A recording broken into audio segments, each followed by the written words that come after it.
क्या आपने कभी सोचा है कि जब भाग्य 40 दिनों तक मुंह फेर ले तो 41वें दिन क्या होता है? क्या होता है जब एक इंसान की प्रार्थना और एक पत्नी का विश्वास कायनात को अपना नियम बदलने पर मजबूर कर देता है। ये कहानी है एक ऐसे ही मछुआरे की जिसके जाल में एक दिन मछली नहीं बल्कि स्वयं समुद्र का सबसे गहरा रहस्य आ फंसा। एक ऐसा रहस्य जिसने उसे रंक से राजा तो बना दिया, लेकिन बदले में एक ऐसी चीज मांग ली जो शायद किसी भी खजाने से ज्यादा कीमती थी। तो चलिए मेरे साथ इस अविश्वसनीय यात्रा पर। हमारी कहानी का केंद्र है अर्जुन, सागर किनारे बसे एक छोटे से गांव का एक सीधा सादा मछुआरा। निर्धन शब्द भी शायद उसकी हालत बयां करने के लिए छोटा पड़ जाए। उसका घर, जो कहने को तो घर था, पर असल में हवा, पानी और समय की मार झेलती 4 कच्ची दीवारों की एक घेराबंदी मात्र थी। छत की खपरेल यहाँ वहाँ से टूटी हुई थी, जिनसे चांदनी रात में तारे तो दिखते थे, पर बारिश में पानी की धारें सीधे घर के अंदर ही गिरती थीं। इसी घर में रहता था अर्जुन का संसार, उसकी पतिव्रता पत्नी सावित्री और उनके 3 मासूम बच्चे, 5 पेट जिन्हें भरने की जिम्मेदारी अर्जुन के झुके हुए कंधों पर थी। बच्चों की आंखें, जिनमें कभी शरारत और चमक हुआ करती थी, अब भूख और एक अंतहीन प्रतीक्षा में पथरा सी गई थीं। अर्जुन की कुल जमा पूंजी उसका एक मछली पकड़ने का जाल था, एक ऐसा जाल जो अब जाल कम और पैबंद ज्यादा नजर आता था। अनगिनत जगहों से फट चुके उस जाल को उसने अपनी उम्मीद के धागों से बार बार सिया था, लेकिन आज 40 दिन हो चुके थे, पूरे 40 दिन, एक लंबा अंतहीन इंतजार। हर सुबह अर्जुन एक नई आशा के साथ घर से निकलते समय सावित्री की आंखों में देखकर एक झूठी मुस्कान ओढ़ता और अपना जाल लेकर सागर की ओर निकल जाता।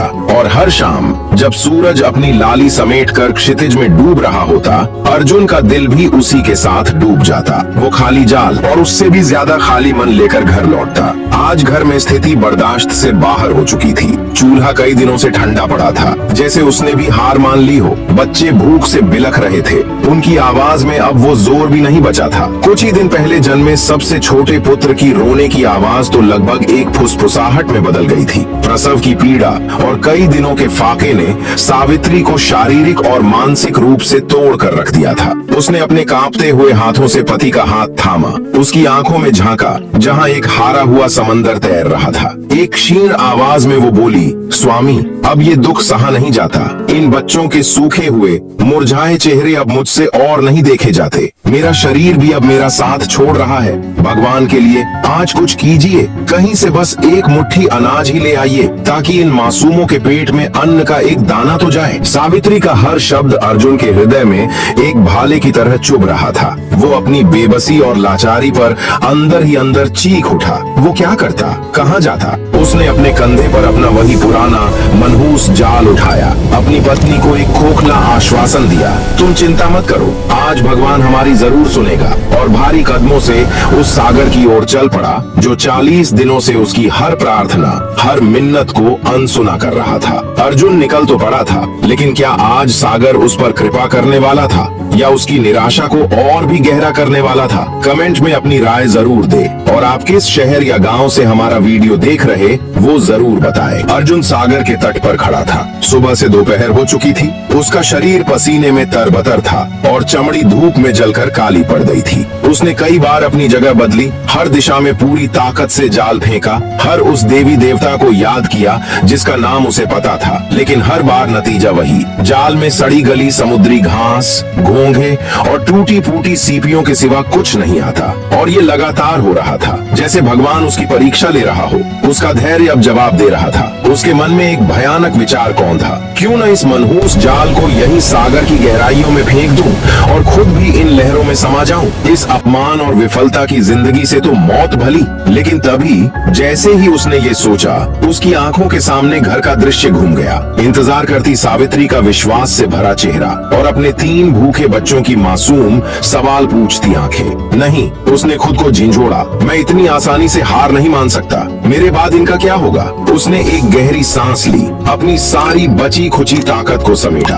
उसने आंखें बंद की और मन में अपनी पत्नी के शब्द याद किए। क्या पता कृपा का कौन सा द्वार खुलने वाला हो। जय श्री राम का एक जोरदार उद्घोष करके उसने पूरी शक्ति से जाल को सागर की लहरों में दूर तक फेंक दिया। ये उसका आज का आखिरी प्रयास था। उसने कुछ देर प्रतीक्षा की और फिर जाल को खींचना शुरू किया, पर इस बार भी जाल खींचने पर वैसा ही हल्का महसूस हुआ जैसा सुबह से हो रहा था। उसकी आखिरी उम्मीद भी दम तोड़ चुकी थी। पराजित, थका हुआ, हताश और खुद की नजरों में शर्मिंदा अर्जुन अपना खाली जाल कंधे पर लटकाए मरे हुए कदमों से घर की ओर चल पड़ा। आज वो अपनी पत्नी और बच्चों से क्या कहेगा, ये सोचकर ही उसकी आत्मा कांप रही थी। निराशा के गहरे अंधकार में डूबा अर्जुन जब नगर के मुख्य बाजार से गुजर रहा था तो उसका ध्यान अनायास ही एक हलवाई की दुकान पर गया। एक बड़ी सी कढ़ाई में शुद्ध घी की मनमोहक सुगंध के साथ गर्मा गर्म फूली फूली पूरियां निकल रही थीं। वो सुगंध किसी इत्र की तरह नहीं बल्कि एक शूल की तरह सीधे उसके खाली पेट में चुभी। वो बस एकटक उन पूरियों को देख रहा था, अपनी किस्मत को कोस रहा था कि उसके बच्चों के नसीब में शायद ये स्वाद कभी नहीं लिखा। तभी दुकान के मालिक, एक स्थूल शरीर और दयालु मुख वाले सेठ दयाराम की नजर उस पर पड़ी। दयाराम केवल व्यापारी ही नहीं, एक पारखी इंसान भी थे। उन्होंने अर्जुन के फटे पुराने कपड़े, उसके झुके हुए कंधे और उसकी आंखों में तैरती हताशा की पूरी कहानी एक ही नजर में पढ़ ली। उन्होंने अपनी गद्दी से उठकर उसे आवाज दी, ऐ भाई सुनो तो, जरा इधर तो आओ, बहुत थके और परेशान लग रहे हो, भोजन करोगे? ये सुनकर अर्जुन शर्म से गड़ गया। वो एक स्वाभिमानी व्यक्ति था। उसने आज तक कभी किसी के आगे हाथ नहीं फैलाया था। वो चुपचाप सिर झुकाए खड़ा रहा जैसे उसने कुछ सुना ही न हो। दयाराम उसकी खामोशी और उसके संकोच का अर्थ समझ गए। वे खुद चलकर उसके पास आए और उसके कंधे पर एक अपनेपन से हाथ रखकर बोले, शर्माओ मत भाई, बुरा समय तो हर किसी पर आता जाता रहता है। अगर आज पैसे नहीं है तो कोई बात नहीं, जब भगवान की कृपा हो और तुम्हारा काम धंधा चल पड़े तब दे देना। बताओ कितना भोजन चाहिए?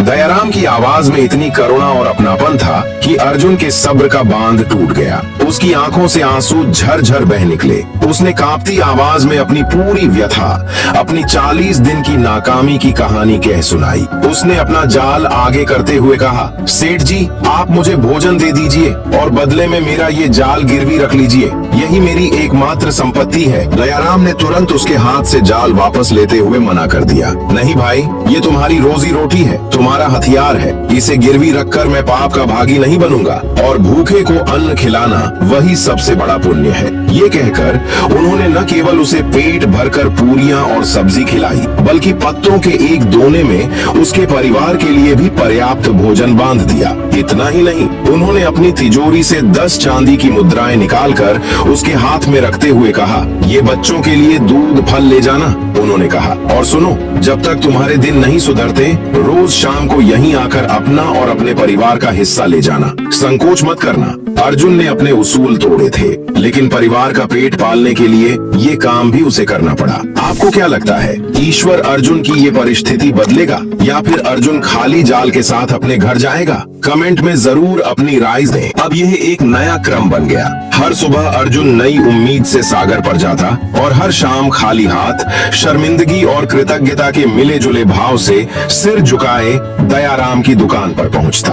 और हर दिन वो नेक इंसान दयाराम बिना कोई सवाल किए, बिना कोई ताना दिए, बस मुस्कुराकर उसे भोजन और 10 चांदी की मुद्राएं दे देता। दिन हफ्तों में और हफ्ते महीने में बदल गए। देखते ही देखते 40 दिन और बीत गए। अर्जुन पर अब 400 चांदी की मुद्राओं का एक पहाड़ जैसा कर्ज चढ़ चुका था। ये कर्ज का बोझ उसे रात रात भर सोने नहीं देता था। वो करवटें बदलता और सोचता कि वो ये ऋण कैसे चुकाएगा। वो उस देवता समान इंसान की आंखों में आंखें कैसे मिलाएगा। उसकी नेकी के बोझ तले वो हर रोज इंच इंच दबता जा रहा था। उसे लगने लगा था कि वो एक मछुआरा नहीं, एक भिखारी बन गया है जो रोज एक ही दरवाजे पर भिक्षा के लिए पहुंच जाता है। क्या आपके जीवन में भी कोई दयाराम जैसा व्यक्ति आया है? कमेंट्स में उस इंसान को याद जरूर कीजिएगा। 80 दिनों की विफलता और 40 दिनों के कर्ज। 40वीं रात अर्जुन का धैर्य और स्वाभिमान पूरी तरह टूट गया। उसने अपनी पत्नी सावित्री से, जो बच्चों को थपकी देकर सुला रही थी, एक टूटी हुई पराजित आवाज में कहा, बस सावित्री, अब मुझसे और नहीं होगा। मैं कल सुबह इस मनहूस जाल को आग लगा दूंगा और ये काम हमेशा के लिए छोड़ दूंगा। मजदूरी कर लूंगा, कुछ भी कर लूंगा, लेकिन अब ये अपमान नहीं सह सकता। मैं उस भले मानुष दयाराम सेठ के सामने और जलील नहीं हो सकता। उनका कर्ज मैं 7 जन्मों में भी नहीं चुका पाऊंगा। ये सुनकर सावित्री उठी और अपने पति के पास आकर बैठ गई। उसने बहुत नरमी से उसका हाथ अपने हाथों में ले लिया। उसकी आवाज में निराशा या उलाहना नहीं, बल्कि एक अजीब सी शांति और गहरा अटूट विश्वास था। मेरे स्वामी, वो बोली, निराश होना ईश्वर का अपमान है। जरा सोचिए, वो परम पिता पिछले 40 दिनों से हमें एक देवदूत के माध्यम से भोजन करा रहा है, तो क्या वो हमारे हालात नहीं बदलेगा? वो हमारी परीक्षा ले रहा है, हमारे सब्र को, हमारे धर्म को तौल रहा है। मुझे अटूट विश्वास है उसके घर देर है, अंधेर नहीं। उसका न्याय कभी अंधा नहीं होता। आप मेरी एक बात मानिए, बस एक बार और। कल सुबह मेरे कहने पर एक आखिरी बार अपना जाल फेंक आइए। मुझे पूरा विश्वास है कल का सूरज हमारे लिए एक नया सवेरा लेकर आएगा। अगर अब की बार आप विफल हुए तो आप जो चाहो वो करना आपकी मर्जी। यहीं से कहानी का सबसे बड़ा मोड़ शुरू होता है। अगर आप जानना चाहते हैं कि अर्जुन का भाग्य उसे कहां ले जाएगा, तो कहानी का अगला हिस्सा ध्यान से देखिए। पत्नी की बातों में छिपे अटूट विश्वास ने अर्जुन के बुझते हुए मन में उम्मीद की एक छोटी सी लौ फिर से जला दी। भोर की पहली किरण के साथ वो एक शांत और स्थिर मन से सागर तट पर पहुंचा। आज उसके मन में कोई लालच, कोई शिकायत नहीं थी। आज उसने अपने लिए कुछ नहीं मांगा। उसने हाथ जोड़कर आसमान की ओर देखा और उसकी आंखों से कृतज्ञता के आंसू बह निकले। हे प्रभु, हे सागर देवता, वो मन ही मन बोला, आज मैं तुझसे अपने या अपने बच्चों के लिए कुछ नहीं मांगता। आज बस मुझे एक ही मछली दे दे, सिर्फ एक, चाहे कितनी ही छोटी क्यों ना हो, ताकि मैं उसे उस नेक इंसान सेठ दयाराम को उपहार में दे सकूं, जिसने मेरे सबसे बुरे दिनों में मेरा साथ निभाया। बस इतनी सी प्रार्थना सुन लो भगवान, ताकि मैं उनकी नेकी का जरा सा मान रख सकूं। ये कहकर उसने पूरी श्रद्धा से जाल पानी में फेंका। थोड़ी देर बाद जब उसने जाल खींचा तो उसे वो बहुत भारी लगा। उसका दिल जोर जोर से धड़क उठा। लगता है आज सुन ली भगवान ने, वो बुदबुदाया। लेकिन जैसे ही जाल किनारे आया, उसकी सारी खुशी, सारी उम्मीद गायब हो गई। जाल में एक मरा हुआ, फूला हुआ भैंस का बच्चा फंसा था, जिसकी असहनीय दुर्गंध ने उसे उल्टी करने पर मजबूर कर दिया। अर्जुन वहीं रेत पर घुटनों के बल गिर पड़ा और बच्चों की तरह फूट फूट कर रोने लगा। हे ईश्वर, क्या यही था मेरी निस्वार्थ प्रार्थना का फल? क्या मैं इतना अधम हूँ? वो रोता रहा, अपनी किस्मत को कोसता रहा। फिर अचानक उसे अपनी भूल का एहसास हुआ। उसने ईश्वर से क्षमा मांगी। प्रभु, शायद मेरी प्रार्थना में ही कोई कमी रह गई होगी। उसने उस मृत पशु को जाल से निकालकर दूर किया, अपने जाल को धोया, उस जगह से हटकर थोड़ा आगे गया और मन को पूरी तरह शांत करके बिना किसी उम्मीद या अपेक्षा के एक आखिरी बार जाल पानी में फेंका। क्या ईश्वर इस बार अर्जुन की मदद करेगा? कमेंट में अपनी राय जरूर दे और हर हर महादेव जरूर लिखे। इस बार जब अर्जुन ने जाल खींचा तो उसे कुछ अजीब सा महसूस हुआ। जाल भारी था, लेकिन उसमें किसी बड़ी मछली की तरह छटपटाहट और एक जिंदा चीज के संघर्ष की हरकत हो रही थी। उसका दिल फिर धड़का, पर इस बार वो सावधान था। जब जाल पूरी तरह बाहर आया तो अर्जुन के होश उड़ गए। वो डर के मारे जोर से चीख पड़ा। जाल के अंदर एक ऐसा अद्भुत तेजस्वी प्राणी था जैसा उसने कहानियों में भी नहीं सुना था। उसका आधा शरीर किसी बलशाली सुंदर मनुष्य जैसा था, जिसके चेहरे पर देवों जैसा तेज था, और कमर के नीचे का हिस्सा एक विशाल मछली का था जो सुनहरे और नीले शल्कों से जगमगा रहा था। राक्षस, भूत, पिशाच कहकर अर्जुन उल्टे पांव भागने ही वाला था कि उस प्राणी ने एक शांत, गहरी और मधुर मानवीय आवाज में कहा, डरो मत मछुआरे, मैं कोई राक्षस नहीं, सागर का एक जल देव हूँ। मैं भी ईश्वर का ही एक जीव हूँ। असावधानी से तुम्हारे जाल में आ गया, मुझे मुक्त कर दो। मैं तुम्हारा ये उपकार कभी नहीं भूलूंगा। अर्जुन का डर आश्चर्य और कौतूहल में बदल गया। उसने हिम्मत करके उस जल देव को जाल से आजाद कर दिया। जल देव प्रसन्न हुआ और बोला, तुम एक नेक और दयालु इंसान प्रतीत होते हो। मैं तुम्हारा उपकार चुकाना चाहता हूँ। हम एक समझौता करते हैं। मुझे मनुष्य द्वारा बनाया गया स्वादिष्ट भोजन बहुत पसंद है। तुम रोज मुझे इस धरती के स्वादिष्ट व्यंजन लाकर देना, क्योंकि हमारे जल संसार में ये दुर्लभ है, और बदले में मैं तुम्हें सागर की गहराइयों से अनमोल रत्न मणियां दूंगा। ये कहकर जलदेव ने उसी क्षण अपनी कमर से बंधी एक थैली से मुट्ठी भर बेशकीमती मोती, माणिक, पन्ने और नीलम निकाले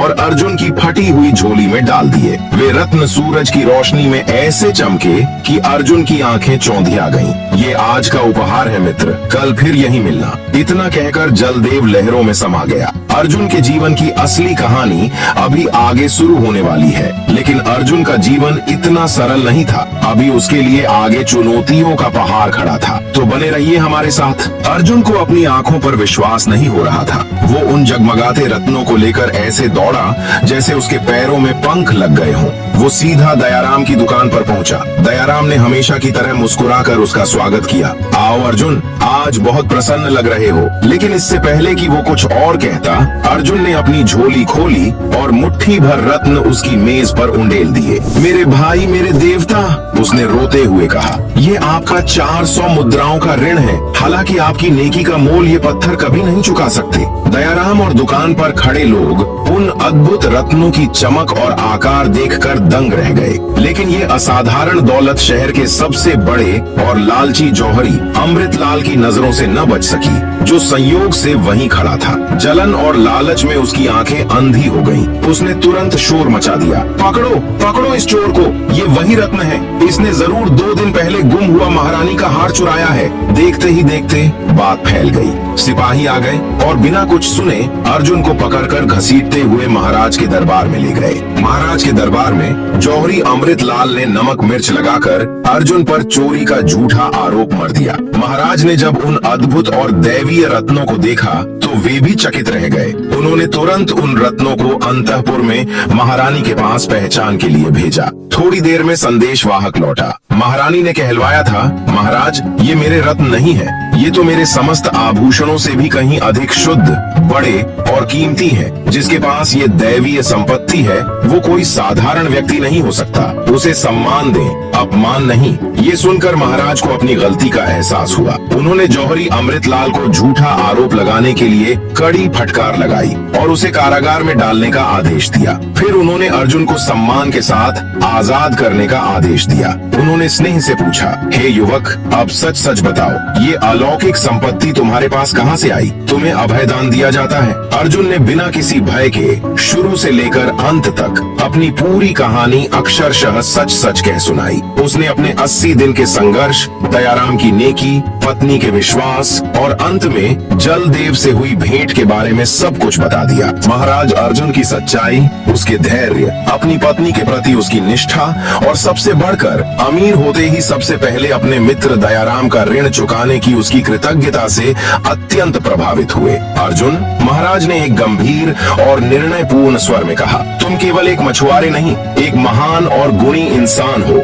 जिसने घोर गरीबी में धर्म नहीं छोड़ा और अप्रत्याशित अमीरी पाकर मित्रता और कृतज्ञता नहीं भूली। वो शासन करने के योग्य है। आज से तुम इस राज्य के मंत्री नियुक्त किए जाते हो। पूरे दरबार में सन्नाटा छा गया। उसी क्षण अर्जुन को शाही वस्त्र पहनाए गए। उसके परिवार को पूरे मान सम्मान के साथ महल में लाया गया। मंत्री बनने के बाद अर्जुन का पहला काम अपने मित्र दयाराम को खोजना था। उसने महाराज को दयाराम की निस्वार्थ सेवा के बारे में बताया। महाराज ने प्रसन्न होकर दयाराम को भी राज्य का कोषाध्यक्ष नियुक्त कर दिया और इस तरह एक गरीब मछुआरा अपनी ईमानदारी, सब्र और धर्म के बल पर राज्य का मंत्री बन गया। लेकिन इतनी ऊंचाई पर पहुंचकर भी वो अपनी जड़ों को, अपने मित्र को नहीं भूला। वो हर सुबह सूर्योदय से पहले स्वादिष्ट व्यंजनों की टोकरी लेकर उसी सागर तट पर जाता, अपने उस रहस्यमयी मित्र से मिलने, जिसने एक खाली जाल में भाग्य भरकर उसकी और उसके परिवार की जिंदगी को